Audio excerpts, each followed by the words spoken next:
Hello everybody, I hope you're having an amazing day, and today I would like to share with you guys my final thoughts on the Vero Engineering Axon Mini. This is the full tie frame lock version. This specific colorway was, I believe, just the stone washed tie and black washed blade.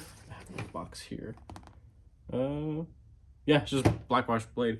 I do have their website pulled up right over here, and I wanted to let you guys know that there are still a lot of the frame lock versions available right now at the recording of this video. The price on them is actually $320.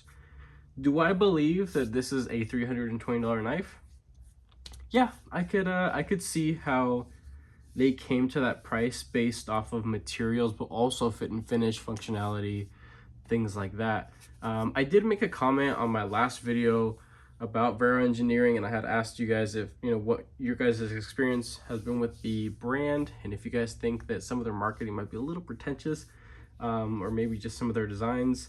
But me personally, I think a lot of them are pretty functional looking. They have a certain style to them that when you see it, you're like, oh, that's a Vero knife. Not just because they have a giant V on all of their clips, but they have a look to them. Also did want to mention, I am going to be talking back and forth between the two. This is the inset liner lock version. This specific one is black wash blade hardware. Liners, and it's end cut carbon fiber. If you guys were curious on what this one was, it looks kind of like G10, but in the right light you could definitely see the subtle hints of that carbon fiber there. It's actually quite beautiful looking. It's very subtle, but I can definitely appreciate that. The price on that one, and there are more coming soon. It doesn't say when the inset liner lock versions are going to be available, but they are almost $100 less. They are $225, and I will spend that all day long for the inset liner lock version. So let me go ahead and pull up the specs off their website. As I mentioned before, there are many different variations of this. There's like satin and stone wash blade and black titanium and all that kind of stuff. The specs are going to be the same as the one I previously did on the inset liner lock version. Overall length is 6.5 inches, closed length 3.7, overall width is 0.65, blade length 2.83, blade thickness 0.12, blade steel M390. It's good stuff, and I've been able to very easily maintain it with a little pocket strap. And the weight 2.7 ounces. So with that being said, let me break out my little scale just so I can see how good that is on the weight. Perfect, there you go. If you guys are curious on the difference between carbon fiber and full tie frame, so nothing too significant, but it might just be the fact that I know that this is full metal and that this is not, but I'm telling myself that it feels like it's heavier. But when you're looking at the numbers, it doesn't really seem that significant. So with that being said, let's bust out a couple size comparison knives. Just gonna blow through these pretty quickly. I'm not too sure why it's not standing. Stay, please. Benchmade bug out, Osborne 940.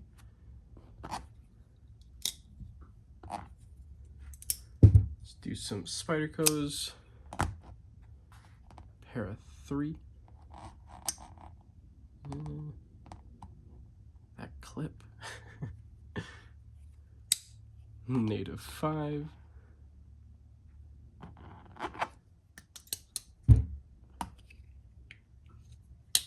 Last two, Demco 8020.5. which is going to be really the only knife here that has a similar blade shape, and Civivi Elementum. So definitely the Elementum is probably the one that is closest to it in size, but it's still definitely a shorty, and you do feel it in hand. Me personally, I love the size of it. It's something that it's more for an urban environment. You know, this isn't something that you're going to be taking and chopping down trees with. Definitely wouldn't do that with this knife for sure. Use a fixed blade or an axe, or just, you know, run into the tree with your truck or something like that. But going over this thing, it was a little different when it came to actually using it, and because of such a wonderful experience with the inset liner lock version, it almost ruined the frame lock for me. And I'm not going to crap on anybody that prefers exposed frame locks, because I still believe that there is plenty of a premium vibe to them. They look really nice. But there, functionally speaking, there were a couple things that definitely threw me for a loop, because this one is so easy to fidget with. The detent on it is significantly lighter. I have tuned it to be a little heavier, but it just seems to go back to being relatively light again. I get used to it, but with how much stiffer the detent is on this, I love the detent on this, and I wish that this one had it, but it doesn't. I'm okay with that. It took me a second to get used to it, but also another thing that was kind of bugging me a little bit is that I can't fidget with this one as much as I do with the other one, mainly because the exposed frame lock is extremely sensitive, and it may just be my unit, but it is extremely sensitive. So reverse flicking is fine, thumb flicking is fine, front flip, top flip, whatever you want to call it, it's fine, but you need to stay on that clip. If you add any sort of pressure, you will lock yourself out, and putting full force and intent to get at that front flipper, yeah, ouch, that sucks. I think I did it on my unboxing, and that was not fun at all. But yeah, that's just my little thing. I do want to say that I wish, and I don't know if it's ever gonna be a thing, but I would love for there to be full tie scales for this. I would buy them in a heartbeat. If you told me that they cost as much as this knife itself, I would still buy them, because I love titanium, but I personally like the inset liner lock version more. I even think that the frame lock might be a tad skinnier too. I didn't even bother checking that. Yeah, it is actually. Huh, look at that. Probably should have checked that. Well, maybe not. It looks the same on the butt. The top, not so much. I think because of having to accommodate the titanium liners on this one, the scales are thicker, so it does feel a little bit more hand feeling. This is definitely on the slimmer side, still very comfortable. Everything is super well machined and very well rounded off. It's finished just as well as it is on the outside and inside. It's awesome. So let's go over some of the hardware on this. I have made some comments about the T6. I don't like it. I think that they would have been just fine doing T8s. You know, it would not have looked funny being on a smaller body, right? But they are using, I can't remember off the top of my head if they are titanium, if it's titanium hardware, but they are definitely on the harder side. You know what, let me just go ahead and check right now, because I mean, there were a handful of things about the inset liner lock version that I was really surprised. Like, I thought the inset liners were gonna be steel, but they were tie, and I was just like, oh, this is actually a really pleasant surprise. So I could see where they got some of their value from. That's a screw and magnet. Yeah, okay, so they're using titanium hardware. That's cool. I think it's safe to say that the pivot is also part of that. So titanium pivot, titanium hardware, backspacer, and very beefy clip, which I'm not too sure why, but the clip on this was perfect. Went in and out of the pocket extremely well. The inset liner lock version, I did have to adjust it just the slightest because it was just way too snug. Again, could be my unit, but that's really it. There's not much more that I have to say about this guy.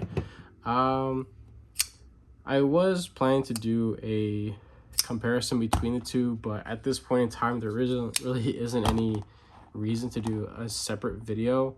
So I'm just including it in the review for the frame lock version.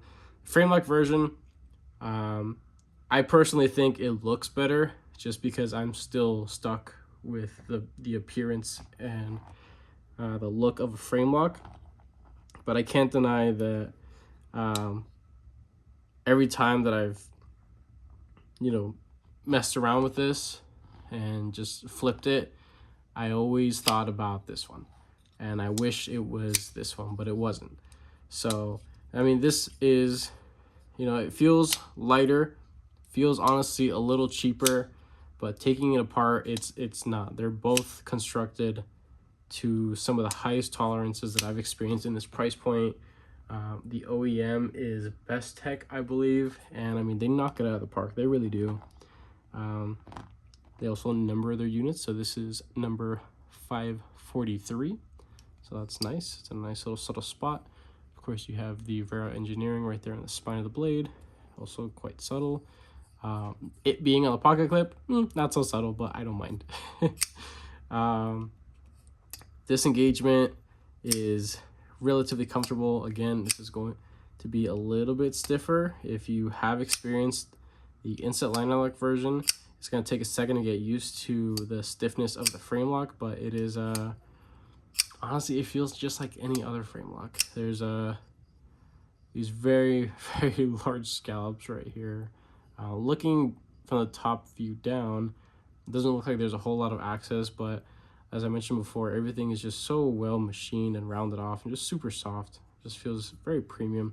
No sharp edges. There's even this is all knocked down in there. Just everything is knocked down. Everything that could have been sharp on a knife that maybe it was floating around $150. They just took it that extra step. Do I believe that this is twice of a knife that is that price? It can be. It definitely can be. It's just I wish it was a little bit easier for me to experience knives without having to buy them already. I know I'm not at that stage where I could just comfortably reach out to companies and be like, hey, send me your whole lineup so I can check it out. Oh, I can keep it to do giveaways? Oh, cool, thank you. I can't do that yet, unfortunately. So I bought this on an impulse buy because I loved the inset liner lock version so much that I was just like, oh, it's a frame lock. I'm bound to like it. It's way more premium. Yes and no. There are give and takes. I wish that there were some aftermarket scales. Vero Engineering does offer some white G10. They have brass, they have copper, but no titanium. Maybe there are, and maybe it was just a very low production run, and I am not educated enough on the history of the brand to know that and to have known that. But if for whatever reason in the future that there are some titanium scales available for this specific variation, I'm best believe I'm gonna get some, because as much as I like the carbon fiber, I can't deny that the titanium just looks so much better. It feels good too. The little bit of extra weight, I don't mind it. I like it. I think it feels great in hand. It looks good, like I said. There isn't any like micro milling or anything for added texture. It would have been nice if there was, but it's a good sized knife. It's not too small to the point where it's so small and slick that if I were to go to flick it, that it would literally fly, you know, out of the atmosphere and into the sun. So it's a good size for me. I have large to extra large size hands, I suppose, but slimmer fingers, so I don't have too much of an issue messing around with this thing and operating it, opening and closing, and using the front flipper. It's just, again, stay on the clip, because if you fall off that clip, the knife is going to either fly out of your hand, or you're going to lock yourself out and you're going to really mess up your fingers in the process. It's not going to be a pleasant experience. So I am actually planning to sell this unit. I don't really care to do returns on things like that. I figured that I could take a little bit of a loss to have experienced this. I'm going to be putting this on nafsale.com. I do have, excuse me, sorry. I do have the original packaging here, which is something I don't typically keep on a lot of knives because most knives don't have nice packaging, but I think this actually did. It had a proprietary pouch, a little plastic sleeve, cardboard box, nice thick nylon pouch, double pockets, giant Velcro sticker. I mean, it's pretty big sticker, not sticker, but you know what I mean, the patch itself. Well, like I said, double pockets. It has a little cloth still folded from the factory. I haven't used it or anything. Nice little sticker of their whole lineup. And while I have this out right now, I don't remember at this point or not if I mentioned that they have the Synapse or the Synapse Mini. I can't remember which one it was, but if these are actually to scale, which I doubt it, but if these are actually to scale, this is the Axon Mini, right? This little guy down here. I'm thinking that whether it's the Synapse or the Synapse Mini, they're pretty darn close, just different blade shape. And this is a bolster lock, I suppose to call it. It's not an exposed frame lock, but it's titanium, and I think I might actually like that. So I'm probably gonna pursue a Synapse or a Synapse Mini. If anybody out there has one and is willing to let me check it out, let me know. I would definitely appreciate that. That'd be pretty darn cool and generous of whoever is willing to do that. But at this point in time, this guy still has a factory edge. I took it to work one day. I've been flipping it a bunch. Hasn't been taken apart. Still perfectly centered. Everything good to go. It is going in this pocket right here. I don't know why it's so freaking tight. They're going in that pocket, zipped up, and I am going to put it on NAF sale tonight. So by the time you guys see this, it's probably still going to be available. I'm not trying to get back, and I know I won't get back everything that I spent on it, but I'm probably going to put it up. What was it? It was $320 for it. I don't know, I'll probably do like $290 for a day of carry, and everything's still included. I think $30-40 is plenty. If you are actually interested in this, yeah, let me know. That would be nice. If you're just gonna send some kind of weird offer and ask for $200 off on a $300 knife, yeah, you're probably gonna get ignored. So if you're actually serious and you actually want this thing, it's there, it's available. I feel like I've been quite transparent with my transaction and experience with this unit. So yeah, that's pretty much it. If you guys like this video, I would definitely appreciate it if you give this video a little like. If you aren't subscribed, go ahead and subscribe for plenty of more videos coming your way in the future. Turn on your notification bells, because I've been having a handful of people reach out to me and they're like, hey, I never know when you post anything. Well, turn on the notification bell. That would definitely help. With that all being said, I hope you have a wonderful rest of your day.